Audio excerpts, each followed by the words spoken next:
Assalamualaikum warahmatullahi wabarakatuh. Perkenalkan, saya Tiah Robani Alfatin dari kelas 11 IPA 3. Nah, pada video ini saya akan membahas salah satu soal tentang pergeseran kesetimbangan kimia. Nah, sebelumnya tadi di Zoom sudah mempelajari faktor-faktor pergeseran kesetimbangan kimia. Ada konsentrasi, suhu, tekanan, dan volume. Nah, langsung saja kita masuk ke video pembahasannya ya. Ini dia nih soalnya. Baking soda NaHCO3 merupakan bahan pengembang yang digunakan dalam pembuatan roti. Jika dipanaskan, baking soda akan terurai sesuai reaksi kesetimbangan berikut, yaitu 2NaHCO3 fase solid bereaksi atau menghasilkan Na2CO3 fase solid ditambah CO2 fase gas ditambah H2O fase liquid dengan delta H positif 136 kJ. Ditanya nih, kita disuruh tentukan pergeseran arah reaksi jika dilakukan perlakuan berikut. Yang A, ke dalam campuran ditambahkan padatan NaHCO3. Yang B, tekanan ditingkatkan. C, volume campuran diperbesar. D, suhu sistem ditingkatkan. Nah, bagaimana nih? Jadi, di sini kita kupas tuntas ya. Yang pembahasannya yang A, ke dalam campuran ditambahkan padatan NaHCO3. Nah, karena yang ditambahkan di sini itu padatan, jadi apa nih yang akan terjadi? Ternyata tidak terjadi pergeseran arah reaksi. Kenapa? Karena penambahan komponennya itu berupa padatan atau solid.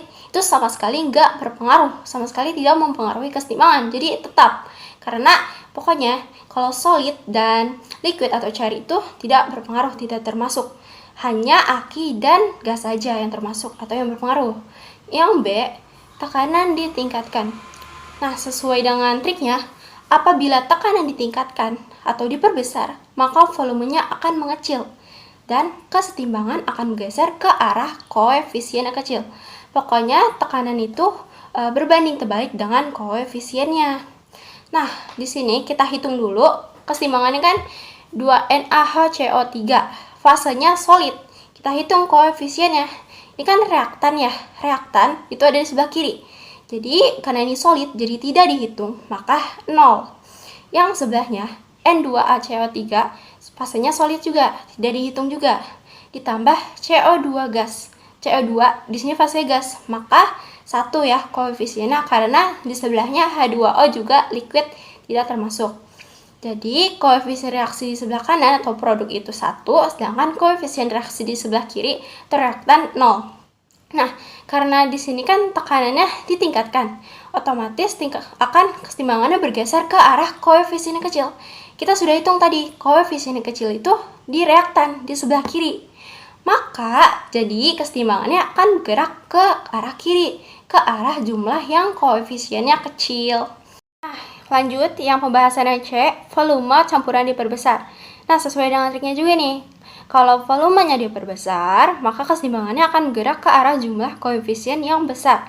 Di sini kesetimbangan sama 2NaHCO3 solid, itu kan fasenya solid, maka 0. Dan produknya Na2CO3 solid tambah CO2 gas 1 tambah H2 liquid 0. Maka koefisien reaksi di kanan produknya itu 1, sedangkan koefisien reaksi di kiri reaktannya 0.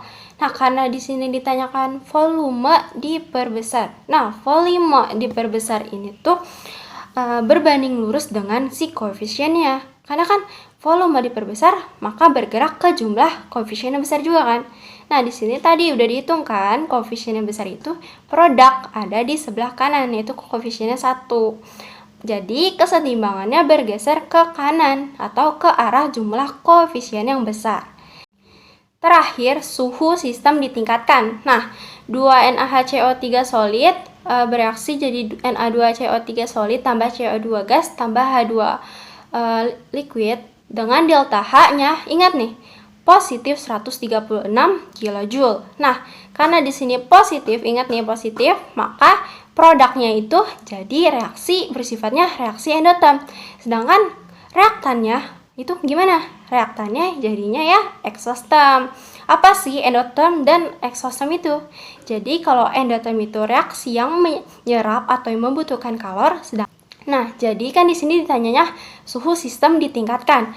Ketika suhu sistem ditingkatkan, maka akan bergeser ke arah kanan, ke endotherm, yaitu tadi reaksi yang membutuhkan atau menyerap kalor. Jadi itu dia video pembahasan dari saya. Semoga mudah dipahami dan mohon maaf bila ada salah kata. Kurang lebihnya mohon maaf dan wassalamualaikum warahmatullahi wabarakatuh. Terima kasih sudah menonton video ini hingga akhir.